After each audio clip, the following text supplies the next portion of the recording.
Hi there. I am the CRM Ninja, and on today's episode of the Oops Factor, I am delighted to have my good friend Girish Nandwani on the show. Hi everyone. It's great to have you on, Girish. I mean, we've worked together now for a while, and I know you've come across the show, so having you on here is really great. Yes, same here, Eva. Thank you. Thanks for inviting me. It's always a pleasure to speak to you. Indeed, and likewise to you too. The wonderful solutions that we've shared around projects that we've worked on together.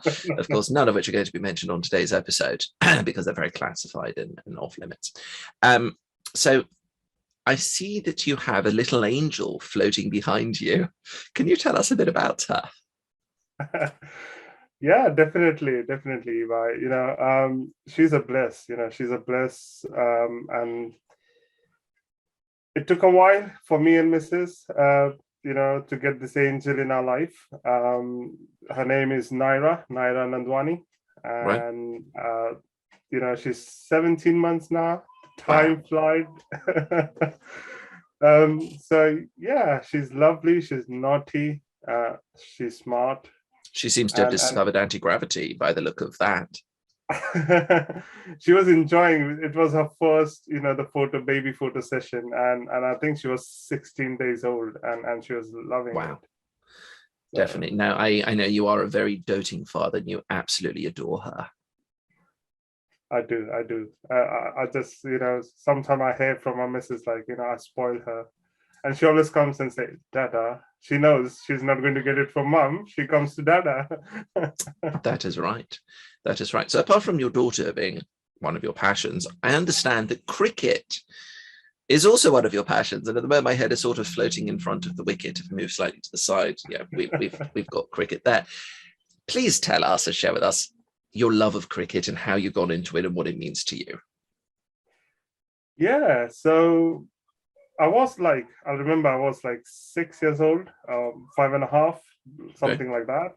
And I was playing cricket. I mean, my brother introduced me to the cricket, the game of, like, in India, it's called like it's next to God. Everyone is like, it's a religion. So, Yeah, I may so, have heard of such things, yes.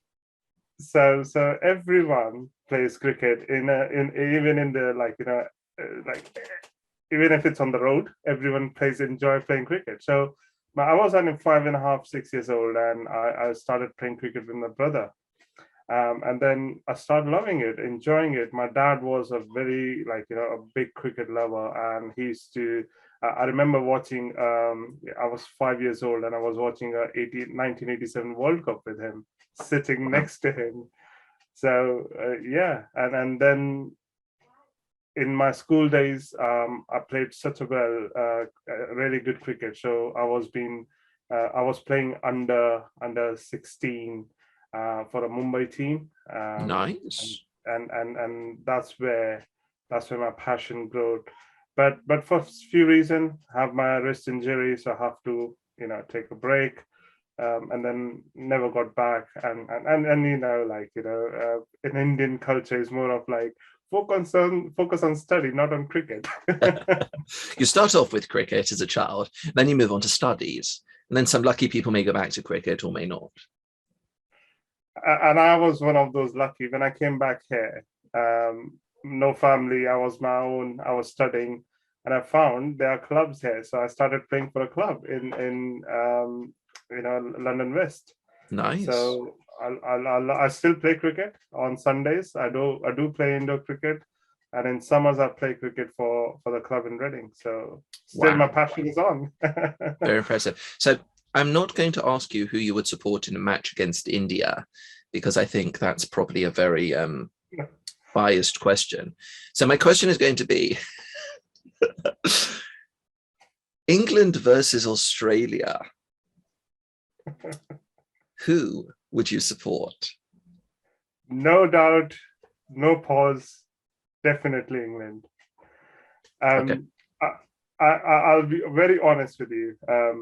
I if I don't watch, if India is not playing against England, whoever I watch England playing against, I support England. It's not because I live in Ah, England. I'll be honest. but I really, I really prefer with the England, the team, and don't get me wrong, the quality England cricket is producing is amazing. The talent and the skill is brilliant nowadays. Look at Joe Root. I love this guy. He's such a he's another player. He's an England player who knows how to play with wrist. I mean, Indian cricket, Indian players are known for wrist playing. Yeah, And Joe Root is one of them, and he's in England. So you can imagine, the quality is coming there. So amazing guys. Yeah. amazing stuff. Amazing stuff. So moving on from your daughter and your love of cricket, which obviously are two equal loves, not one above the other. What do you have to share with us for the Oops Factor? Um, I just like to share a very small learning, in my life. And I'm again sorry, but that was going to come on my daughter actually. Um, so it's nowadays. I mean, since we have pandemic has hit, and we all are it's not like some of them affected. It's everyone is affected, and we know how difficult the situations are. That is true. Yes. And I basically we had our naira in our hands in 2020 September. We are everything is all good, going fine, everything, and then we have to visit India because our parents haven't seen her, and they can't visit us. So we Right. have to travel India, in this pandemic situation. I mean, it was much better in India before we planned. And then we visit India, we see our family, and everything is going fine. Family is enjoying, we are enjoying. And then It for did look like you some, were having a good time. I remember doing video calls with you where you were showing us around, your local area and such, which was very interesting to see. absolutely. And I remember I shared the auto rickshaw with the whole family and a baby in my hand. Yeah. So everything was fine. And 3 weeks down the line, something happens in India, and pandemic, it goes like a fire. It just spreads like a fire. And then it's me, Mrs. and a baby hit as well.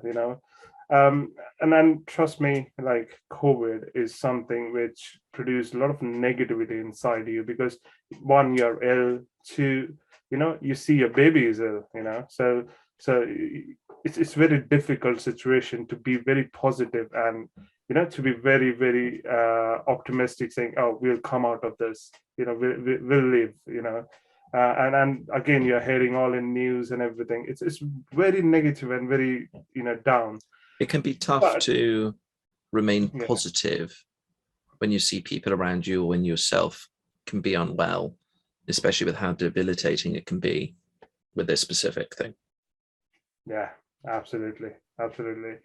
And then suddenly one day, I woke up, and my baby was woke up, and actually she was smiling and she was cheering, and she literally, she was like, Dad, I'm fine, she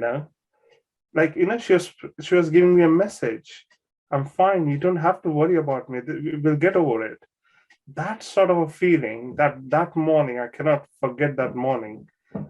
I just thought, like, a 6 months old baby, it's my baby, smiling, and sort of like she's playing, she's looking for her toy, she's looking for mom, she's smiling, and she's not like like us, because she's a baby, she doesn't know about fear, and Yeah. we as human, we are more fear about a lot of stuff. What will happen if that's happened? Those sort of things. That showed me a very positive ray of a hope, and that day I realized, like, it's very difficult to be positive, and it's very easy to be like going negative and getting depressed. But Yes, that is true. you need a hope, and my baby was my hope, and I think you need something to be very positive, and I think everyone have something, and for me, I think that day has changed my life. And I just feel like it's amazing that my daughter is inspiring me to be positive. So yeah, that's something, like I just thought, So like, So obviously, I mean, obviously you have her as your background. She's, you know, she hasn't yet discovered anti-gravity, although it'd be quite cool if she had. Obviously, you know, there's that. So how has it helped you moving forward in both? You know, I know it was a very trying time for you when you and your family had COVID and such, and we're in India, but how has it helped you moving forward in both your personal life and your professional life? So that's really good question, Eva. So basically, what that gave me is like we as a family can come out. My missus and I were literally like sort of down, and we were like, you know, are we going to get over it? My missus was having a really bad congestion, and she was a bit scared as well. And again, as we said, as an adult, we know how to be, get scared of fear, but children's don't. So Yeah, I think that taught us, like, you know, if you become or think, like, you know, if you put your worries on a side, like children's don't think about worries. If you put those worries on a side, it's everything looks good and everything is positive. So it helped us to come out of the, one, COVID, and two, to move on with a smile in our life. Because if even a worst thing happen, we know if we are good and positive and do things are right and ticking our boxes, we will be never depressed, or will be never negative. So that's definitely helped us in a personal life.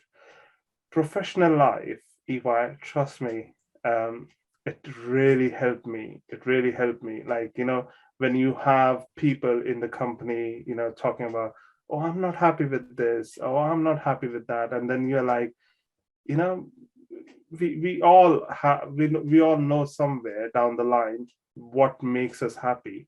And if that thing makes you happy, let's move on, rather than chocolate, sorry. chocolate. Not to take away from your daughter, chocolate is scientifically proven to make most people happy. Normally, it makes those people who like chocolate happy. People who don't like chocolate aren't happy with eating chocolate, but it releases endorphins in the body. It's what's known. It's called a poor substitute for love, but it mimics the same effect, and it makes a lot of people happy.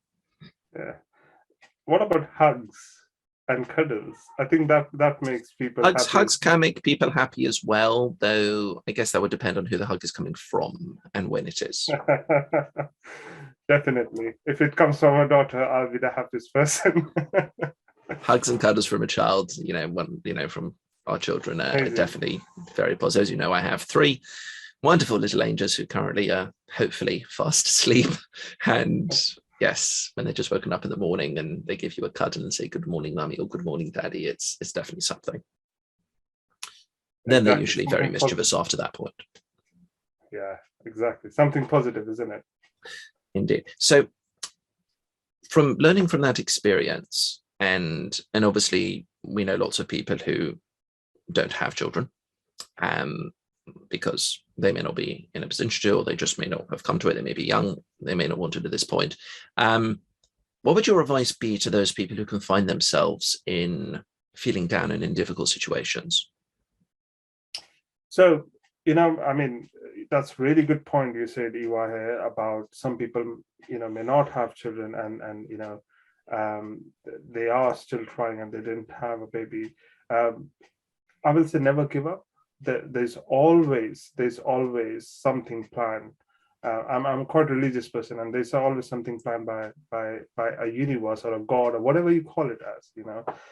It's there. Something is better for you. It's already written. You just need to go with the flow, and going with the flow. I mean, as I said, this baby you're seeing in background is a blessed. I mean, me and Mrs. are 10 years together. 9 years we didn't have any baby, and you Wow. see, it's just being positive and just say, yeah, it will happen someday. Good, brilliant. Well, Girish, thank you so much for coming on the show and sharing your experiences. Thank you. Really, always pleasure to talk to you. It's amazing. Indeed, so always love catching up with you as well. Viewers, we hope that you've enjoyed this episode and the very cute picture of Girish's little one floating anti-gravity mat in the background. Feel free to check out the rest of the Oops Factor playlist, subscribe to the channel and take a look at the blog. And if you would like to come and share your own story on the Oops Factor, hit the link in the description somewhere below, put in your details, and I'd love to have you on the show. But above all, have an amazing day. But above all, have an amazing day.